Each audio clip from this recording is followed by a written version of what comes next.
It Figures. It's all about the story behind the statistics. The only certainty in life is death. But exactly how we bite the dust, there's no certainty in that, is there? In this episode, we look at the risks we face every day we're alive. How do the risks stack up? And are we losing sleep over the wrong things? Professor Spiegelhalter, or Professor Risk, did some calculations. How far can you go in the UK before you hit 1 micromort? Choosing a motorcycle to get you from point A to point B is the riskiest. You can only ride a motorcycle for 10 kilometers before you increase your risk by 1 micromort.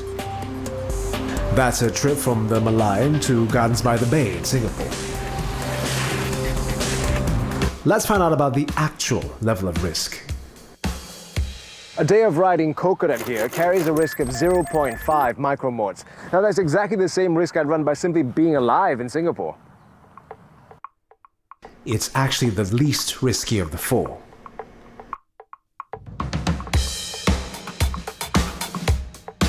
Climbing this rock wall once carries a risk of 3 micromorts. So what people thought was the riskiest activity isn't really that risky at all. Only 3 in a million jumps will result in a death on average.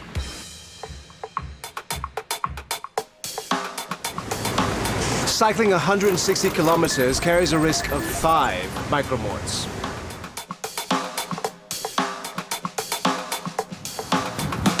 And surprise, surprise, running a marathon carries the highest risk at 7 micromorts per run, which means that if you run a marathon, you have a 7 in a million chance of dying.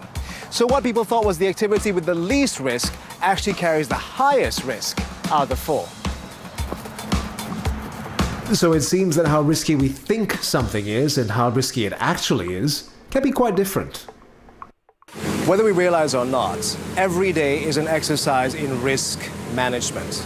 It's a balancing act between the dangers as we see them and the potential payoffs. Now, this, for example, there really is no compelling reason for doing this, except that it looks like fun.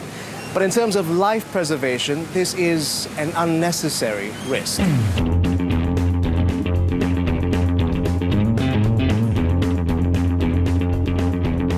I mean, you could always take the safest option. Choose to minimize your risk.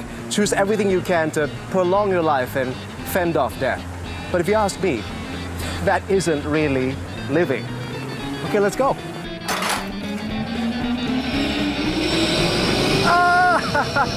Ah!